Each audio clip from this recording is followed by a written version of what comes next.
why you feel stuck, and how to get out of it. Have you ever woken up and thought, why does everything feel the same?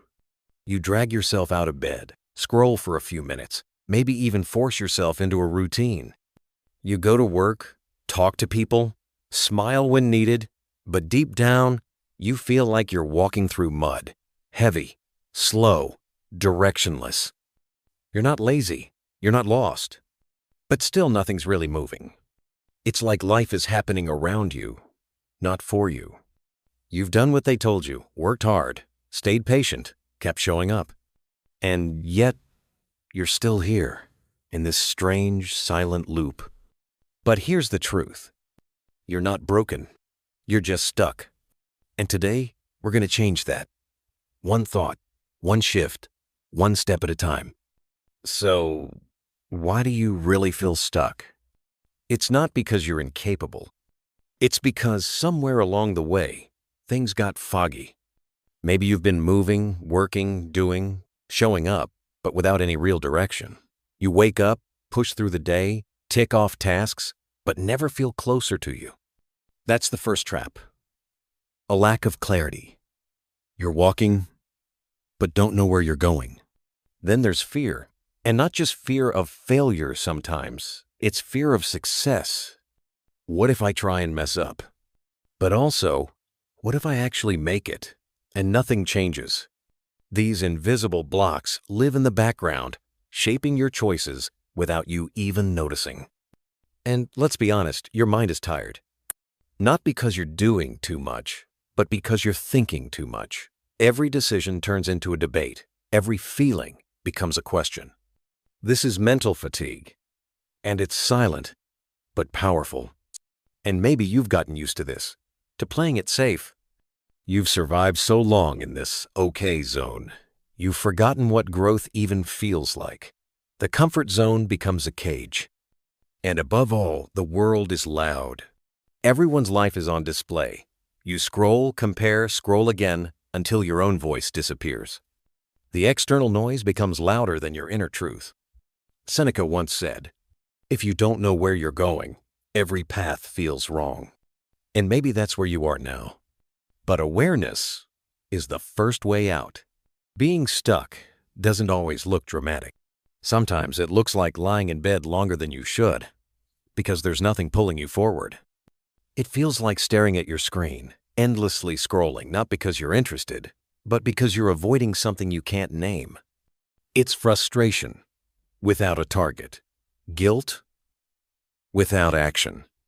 A quiet, invisible weight pressing down on you. And your thoughts? They spiral. What's the point? Maybe I'm just not meant for more. Let me just distract myself 10 more minutes, then I'll start. But let me tell you something important. You're not lazy. You're exhausted from carrying silent expectations, chasing things you never truly wanted, and pretending to be okay when you're not. You're not stuck because you're weak. You're stuck because your soul is tired of moving in a direction that doesn't feel aligned anymore. And that realization? That's where healing begins. There comes a moment when you pause, not to scroll, not to escape, but to ask, what do I actually want? What do I need not in 5 years? Not when everything is perfect, but right now. That's the shift.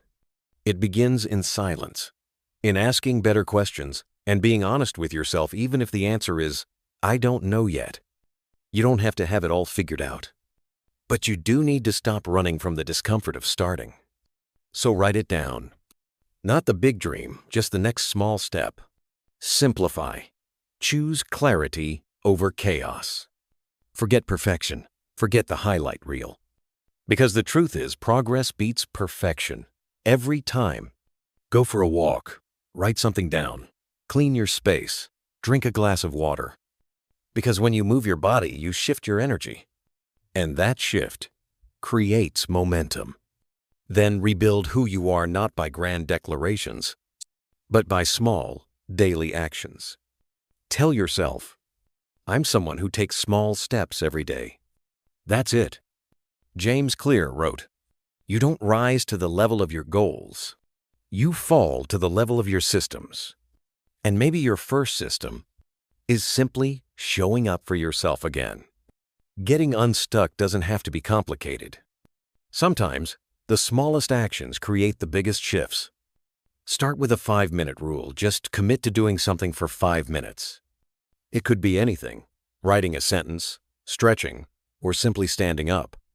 Because often, the hardest part is just starting. Then try a brain dump. Pour everything swirling in your mind onto paper. No filters, no judgment. Just clear the clutter to make room for clarity. Make a not-to-do list to identify distractions and habits that pull you away from your goals. Knowing what not to do is just as important as knowing what to do. Consider a 30-day reset. Choose one area of your life: your sleep, your routine, your learning, or your fitness. Focus there for just 1 month. Small, consistent actions add up in surprising ways. And finally, seek silence. Meditate, take a solo walk, or simply breathe deeply. Because sometimes, the fastest way forward is to stop and listen to your body, your thoughts, your soul. These simple tools don't demand perfection. They invite presence, patience, and a gentle nudge toward freedom. Here's a truth we often forget: you are not alone. Every person you admire, every successful soul you look up to, they've felt stuck too. They've faced moments of doubt, frustration, and fear, just like you. But what sets them apart isn't some magical secret. It's their choice to act anyway, to keep moving, even when the path feels unclear. Because growth doesn't come from waiting for the perfect moment or a miracle. It comes from momentum, from small steps taken again and again. I remember a story about someone who was drowning in self-doubt, feeling completely lost. But instead of giving up, they started with just one small habit: writing a single sentence a day. Slowly, that small action grew into a routine, then into confidence, and eventually a new life. You're not being buried by your struggles. As Brianna Wiest says in The Mountain Is You, you're not being buried, you're being planted. And from those roots, new strength will grow. Being stuck isn't a life sentence, it's a signal, a gentle tap on your shoulder, reminding you that change is possible. If you're here watching this, it means you're already on your way out of that stuck place. You've taken the first step by seeking answers, by being willing to grow. Now, keep that momentum alive. Like this video if it resonated with you. Comment below with your next step, however small it may be. And subscribe for more tools and mindset shifts to help you keep moving forward.